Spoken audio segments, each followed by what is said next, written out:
మొన్న విదేశీ పర్యటనకి సెలెక్ట్ అయినప్పుడే వైభవ్ సూర్యవంశీ గురించి ఒకళ్ళిద్దరు సీనియర్లు చెప్పుకొచ్చారు.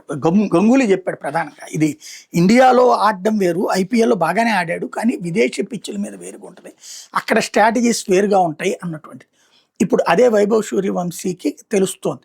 వరుసగా 3 ఇన్నింగ్స్లో చూస్తే ఒక దాంట్లో 10-20 లోపు, ఇంకో దాంట్లో 44 దాకా కొట్టాడు. మళ్ళీ తాజాగా శ్రీలంక దాంట్లో 20-25 దగ్గర అవుట్ అయిపోయాడు. మెయిన్ నిన్న ఆవేశపూరితమైనటువంటి స్టేజ్లో చాలామంది అతన్ని ట్రోల్ చేస్తున్నారు, కానీ ఆవేశం వద్దు అన్నటువంటిది, అతనేం కావాలని ఆవేశపడలేదు, ఆవేశపడే వాళ్ళని ఆపే ప్రయత్నంలో జరిగినటువంటిది. రెండవది కుర్రోడు కాబట్టి, బొడ్డోడు కాబట్టి కాస్త వాళ్ళు తిడతంటే బూతులు తిట్టారు శ్రీలంక క్రికెటర్లు, కాబట్టి అతను కొంత రియాక్ట్ అయ్యాడు. దాంట్లో మనం మనవాడిని డిసప్పాయింట్ చేయాల్సిన అవసరం లేదు, చిన్నపిల్లోడు బాగా కష్టపడేటటువంటి సందర్భంలో నెక్స్ట్ స్టేజ్కి వెళ్ళడానికి సహకరించాల్సిన అవసరం ఉంది సమాజం.